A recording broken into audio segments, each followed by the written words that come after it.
Okay, good afternoon. So baka may nangangailangan po sa inyo nitong sprocket. Details po niya is pang PC 100 15 by 25. So ang nangyari po dito, bago po ito na nabili para sa PC 100, pero ikinabit po ito sa Hitachi 100. Ang kinabit lang po yung nasa gitna niya, yun lang ang kinuha.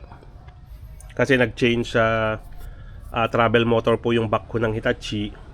So dito po sila kumuha sa spare parts ng PC 100. Kasi ang PC 100 po para sa Komatsu, and then ang equivalent niya is Hitachi EX 100. So bago po ito, baka may nangangailangan po ng sprocket sa inyo pang PC 100 15 by 25. So ang alam ko 25 is ito po yung number of teeth pag binilang po ito. Bilangin natin. 1, 2, 3, 4, 5, 6, 7, 8, 9, 10, 11, 14, 15, 16, 17, 18, 19, 20, 21, 22, 23, 24. Up. 24.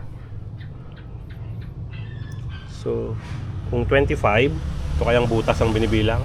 Bilangin po natin ulit.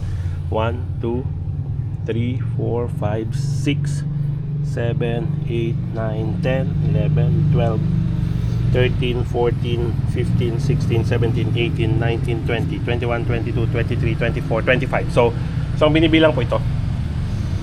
So 25 teeth nung kapartner niya. Kasi dito po papasok yung partner niya. Okay. So 15 baka diameter po. Okay, so bago po ito, hindi na nagamit and hindi na rin po siya gagamitin kasi yung conversion tapos na. Yung panloob lang po na mounting ang kinuha. Okay?